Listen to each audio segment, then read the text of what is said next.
Hello बच्चों, let's read our question first. That says a sum of rupees 35.80 is divided between 50 man and women. The men each receiving 74 paisa and the women 70 paisa. Find the number of each sex. So let's see the key concept for this question.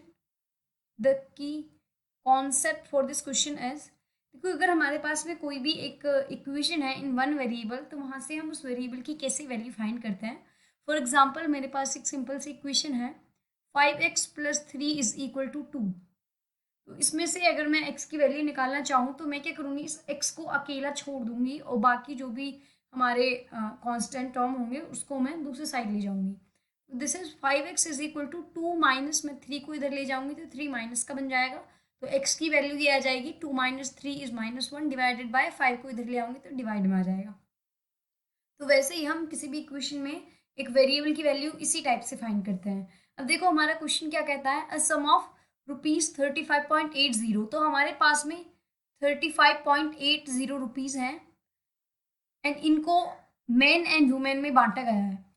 कुछ man है and कुछ women है, but हमें नहीं पता कि कितने man हैं एंड कितने वीमेन हैं. बस एक कंडीशन गिवन है कि एक हर मैन के पास में 74 पैसे हैं, 74 पैसा, एंड वुमेन के पास में कितना है, 70 पैसा. तो अब देखो अगर मैं ये अज्यूम करूं कि we have x number of mans, then हमारी वीमेन कितनी हो जाएंगी 50 - x, बिकॉज हमारे टोटल मैन एंड वीमेन कितने हैं ये दोनों, दिस इज इक्वल टू 50. तो हमारे मैन अगर x है तो वीमेन हो जाएंगे हमारे 50 - x.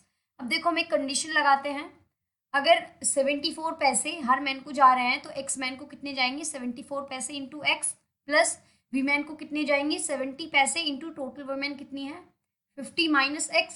एंड हमारे पास में टोटल रुपीज कितने हैं 35 इंटू 80, 35 इंटू 80.80.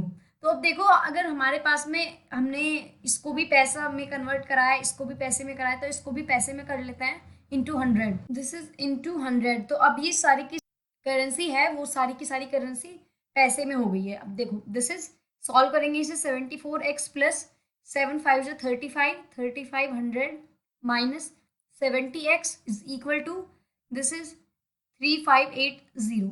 देखो इसको सॉल्व करेंगे 75 - 70 is 4x and this is equal to 3580 minus 3500 is 80. तो this is equal to 80. तो यहाँ से x की वैल्यू कितनी आ जाएगी 20. सो हमारे नंबर ऑफ मैन कितने हो गए, number of man is equal to 20 and number of women कितनी हो गई, number of women is equal to 50 - 20 which is equal to 30. And this is our final answer for our question. Hope you understood it well. Best of luck. Thank you.